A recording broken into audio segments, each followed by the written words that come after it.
Hi everyone, welcome to my channel. So ఎక్కడ చూసినా IT సెక్టార్లో జరిగే ఈ ఏఏ డిస్ట్రప్షన్ గురించే మాట్లాడుకుంటున్నారు. సో ఐటీ సెక్టార్లో అంటే it is not like completely మనము ఎగ్జాగరేట్ చేస్తున్నట్టు కాదండి. That is true. ఆల్మోస్ట్ మనం చూసుకున్నట్లయితే ఒక 2 సెషన్స్లోనే నిఫ్టీ ఐటీ ఇండెక్స్ దాదాపుగా 10% వరకు పడిపోయింది. సో ఐటీ స్టాక్స్ అయినా పెద్ద పెద్ద కంపెనీలు అంటే లార్జ్ క్యాప్ కంపెనీస్ అయినా హెచ్సిఎల్ టెక్ ఆర్ విప్రో, ఇన్ఫోసిస్, టీసీఎస్ ఇలాంటివైతే 8% టు 10% పడ్డాయి. అలానే మిడ్ క్యాప్ కంపెనీస్ కూడా ఐటీ కంపెనీస్లో చాలా వరకు డిస్ట్రప్షన్ అనేది అంటే టెక్ సెల్ ఆఫ్ అనేది బాగా ఇండియన్ కంపెనీస్లో జరుగుతుందండి. So it has started with యూఎస్లో. మనకి అక్కడ టెక్ సెల్ ఆఫ్ నుంచి ఈ పర్టికులర్ ఏదైతే మనము ఇండియన్ ఐటీ కంపెనీస్లో ఈ వర్రీస్ చూస్తున్నామో దానికి మూలం ఎక్కడుంది అంటే యూఎస్లో జరిగే టెక్ సెల్ ఆఫ్. అంటే అక్కడ ఏదైతే ఈ ఏఐ అనేది ఈ యాంథ్రోపిక్ ప్లగ్గిన్స్ అనేవి ఎక్కడ అంటే చాలా అంటే వర్క్స్లోకి రీప్లేస్ చేసేస్తూ ఉందండి. Like now they are saying the అంటే మెజారిటీ ఎంట్రీ లెవెల్ జాబ్స్ అన్నీ కూడా ఇప్పుడు ఏఐ చాలా ఈజీగా సులభతరంగా చేసేస్తుంది. మీరు జస్ట్ ఈ ప్లగ్గిన్ యూస్ చేస్తే చాలు అనే కంపెనీలు, ఏఐ కంపెనీలు, ఇన్నోవేషన్స్ అన్నీ మనకు వస్తున్నాయి. సో మనకి సేల్స్కి సంబంధించి, మార్కెటింగ్ సంబంధించి, ఆ తర్వాత లీగల్ ప్రొసీజర్స్కి సంబంధించి అనలిటిక్స్ కానీ, కోడింగ్ కానీ వీటి మీదే మన ఇండియన్ కంపెనీస్ అన్నీ కూడా సర్వీస్ బేస్డ్ మీదే ఎక్కువ కంపెనీస్ అన్నీ ఆధారపడుతున్నాయి. సో దానివల్ల ఇక్కడ ఎక్కువగా సెల్ ఆఫ్ అనేది కనిపిస్తూ ఉంది. సో ఇవన్నీ కూడా ఈ ప్రాజెక్ట్స్ అన్నీ కూడా ఇప్పుడు ఇలాంటి ప్రాజెక్ట్స్ మనకి కంటిన్యూగా ఇప్పుడు ఇండియన్ కంపెనీస్కి రాకపోవచ్చు. సో మన దగ్గర అంత లేబర్ ఇంటెన్సివ్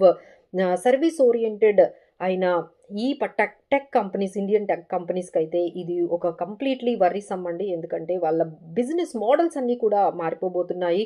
సో ఏ కంపెనీస్ అయితే దీన్ని ఎదుర్కొని వాళ్ళ మోడల్స్ని మార్చుకొని దానికి తగ్గట్టుగా అంటే న్యూ టెక్నాలజీకి తగ్గట్టుగా, ఏఐకి తగ్గట్టుగా వాళ్ళు వాళ్ళ బిజినెస్ని చేంజ్ చేసుకుంటారో వాళ్ళైతే సర్వైవ్ అవుతారండి. But it takes time. It's not so easy. It's very expensive. ఈ పర్టిక్యులర్ అడాప్షన్కి అనేది చాలా చాలా టైం కొంచెం పడుతుంది. అలానే చాలా క్యాపిటల్ కావాలి.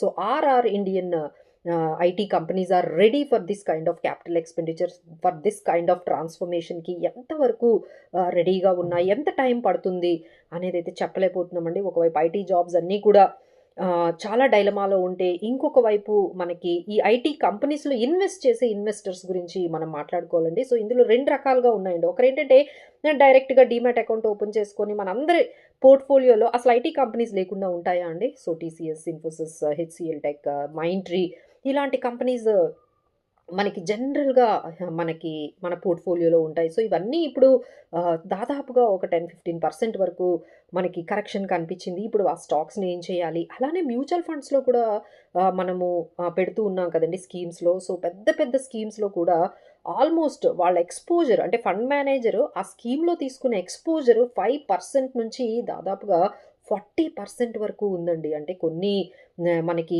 మిడ్ క్యాప్, స్మాల్ క్యాప్ కంపెనీస్లో అయితే ఇది దాదాపుగా 5% నుంచి 40% వరకు మనకు కనిపిస్తుంది. అలానే లార్జ్ క్యాప్లో కూడా పరాగ్, ఫ్లెక్సీ క్యాప్ ఇలాంటి వాటిల్లో అయితే దాదాపుగా 20%, 18% వరకు వెయిటేజెస్ ఉన్నాయి. సో ఇలాంటి ఎక్కువగా ఐటీ ఎక్స్పోజర్ ఉన్న మ్యూచువల్ ఫండ్ స్కీమ్స్ ఉంటే ఏం చేయాలి? అలానే ఈ మన పోర్ట్ఫోలియోలో డీమ్యాట్ అకౌంట్లో ఎక్కువగా ఐటీ స్టాక్స్ ఉంటే ఏం చేయాలి? ఓవర్ ఎక్స్పోజర్ ఉంటే మనం ఏ విధంగా కరెక్షన్ చేసుకోవాలి? So really this is the time to churn your portfolio అండి. కొంచెం అయితే ఐటీ ఎక్స్పోజర్ ఎక్కువగా ఉంటే కొంచెం తగ్గించుకునే అవకాశాలు అయితే అవసరమైతే ఖచ్చితంగా కనిపిస్తుంది. బట్ నార్మల్ డైవర్సిఫికేషన్ ఉన్న వాళ్ళైతే అంటే ఎక్కువ ఎక్స్పోజర్ ఐటీకి లేని వాళ్ళంటే ఇప్పుడు నిఫ్టీ ఐటీ ఇండెక్స్లో మీరు ఇన్వెస్ట్ చేస్తున్నారు, లేకపోతే నిఫ్టీ లేకపోతే ఐటీ కంపెనీస్లోనే మీరు ఎక్కువగా ఎక్స్పోజర్ అనేది ఉంది అంటే it is a very worrisome అండి. వాళ్ళందరూ కూడా మమ్మల్ని రీచ్ అవ్వచ్చు. We will see that how best we can help you in this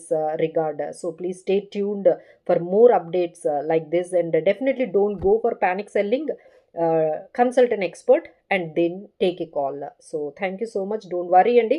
These disruptions are very very normal, but how much time and how much disruptions it may go and how much sharp fall we might see, that is also a matter of time. So don't go for panic selling, and please do consult an expert, and please do reach us. Thank you.